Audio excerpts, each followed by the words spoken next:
ახლა უკვე ევროკავშირმა დაადასტურა, რომ სანქციები შეეხება თელასაც, რომელიც თბილისის ელექტრომიმწოდებელი კომპანია. თელასში მაკონტროლებელ წილს 75%-ს არაპირდაპირ ნიდერლანდებში რეგისტრირებული კომპანიის გავლით ფლობს რუსული ენერგოგიგანტი ინტერრაო. ევროკავშირი BMG-თვის გაგზავნილ პასუხში განმარტავს, რომ სანქციები შეეხება შვილობილ კომპანიებსაც და ყველა იმ არასანქცირებულ ორგანიზაციას, რომელიც საკუთრებაში აქვს სანქცირებულ ინტერრაობს, ფლობს ან აკონტროლებს წილებს. მოცემულობა ასეთია, რადგანაც 75% თელასში სწორედ არაპირდაპირ, მაგრამ მაინც არის ინტერრაოს ხელში, თელასიც ექცევა სანქციების ქვეშ. ევროკავშირი განმარტავს მის განცხადებაში, რომ შესაძლოა არსებობდეს და გაბათილდეს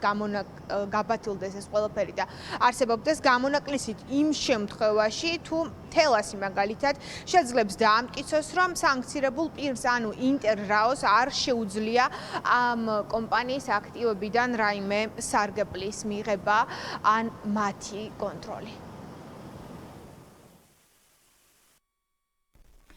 სანქციები ასევე ვრცელდება იმ არასანქცირებულ პირებზე და ორგანიზაციებზე, რომლებიც სანქცირებული პირების ან ორგანიზაციების საკუთრებაში ან კონტროლის ქვეშ იმყოფებიან. თუ სანქცირებული ორგანიზაცია ფლობს ან აკონტროლებს სხვა კომპანიას, შეიძლება ჩაითვალოს, რომ ამ კომპანიის აქტივებიც სანქცირებული ორგანიზაციის კონტროლის ქვეშაა. შესაბამისად, ზემოთ აღნიშნული აკრძალვები ვრცელდება იმ არასანქცირებულ კომპანიებზეც, რომლებიც სანქცირებული ორგანიზაციის საკუთრებაში ან კონტროლის ქვეშ იმყოფებიან. ამასთან აღნიშნული პრეზუმფცია შეიძლება თითოეულ კონკრეტულ შემთხვევაში გაბათილდეს. თუ შესაბამისი ორგანიზაცია შეძლებს დაამტკიცოს, რომ სანქცირებულ პირს არ შეუძლია არც ამ ორგანიზაციის აქტივებიდან სარგებლის მიღება და არც მათი კონტროლი. ევროკავშირის სანქციების აღსრულებაზე პასუხისმგებლობა წევრ სახელმწიფოებს ეკისრებათ. ევროკავშირის საკრედიტო დაწესებულებაში სანქციებთან შესაბამისობისა და სათანადო შემოწმების დეპარტამენტები, როგორც წესი, სწორედ ისინი აფასებენ არსებობს თუ არა საკუთრებისა და კონტროლის კავშირების სანქცირებულ პირთან ან ორგანიზაციებთან. თბილისის ელექტრომიმწოდებელ კომპანიასთან თელასთან ერთად ინტერრაოს საკუთრებაშია გარდაბანი ჰოლდინგის გავლით ხრამი-1 და ხრამი-2 ჰიდროელექტროსადგურები. ევროკავშირის სანქციების 21 პაკეტში საქართველოში არსებული ეს კომპანიები არ არის ცალკე გამოყოფილი, თუმცა ევროკავშირის განმარტება არის იმის დასტური, რომ რადგანაც ინტერრაო რუსული ენერგოგიგანტი არის საკონტროლო წილის მფლობელი, სანქციების ქვეშ ექცევიან თელასი და საქართველოში არსებული 2 ჰიდროელექტროსადგურიც. ახლა მთავარი კითხვაა, თუ როგორ აპირებს მოქმედებას სახელმწიფო.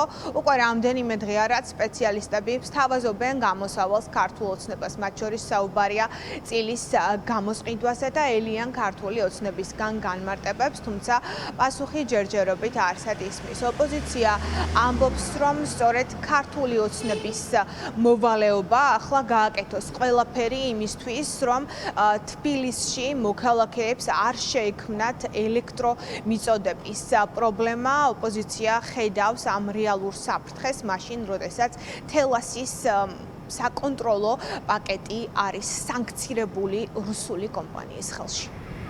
როდესაც არსებობს ასეთი რთული საერთაშორისო კონტექსტი, სადაც რუსული კომპანია ფლობს ქართულ სტრატეგიული მნიშვნელობის ობიექტს, სახელმწიფოს პირდაპირ პასუხისმგებლობა არის, რომ უზრუნველყოს ამ კომპანიის შეუფერხებელი საქმიანობა და გააკეთოს ყველაფერი იმისათვის, რომ საქართველოს მოქალაქეებს არ შეეზღუდოთ ელექტროენერგიით სარგებლობა, ამ კომპანიას არ გაურთულდეს ოპერირება ისეთ დონეზე, რომ მისი საქმიანობა გართულდეს ან მისი მომსახურება გაძვირდეს და ზუსტად ამიტომ არის მნიშვნელოვანი სახელმწიფოს პასუხი ამ ყველაფერზე, მაგრამ სამწუხაროდ ჩვენ ვხედავთ, რომ სახელმწიფო დუმს ინტერრაო სამწუხაროდ თელასიც არიან სანქციების ქვეშ, მოექცევიან სანქციების ქვეშ ყველა ის ბიზნესი, ყველა ის კომპანია, რომელიც ემსახურება რუსულ ფაშისტურ სამხედრო მანქანას. ივანიშვილის ასეთი პრორუსული, ასეთი ანტიდასავლური და ანტიეროვნული პოლიტიკის, ეკონომიკური პოლიტიკის მათ შორის შედეგად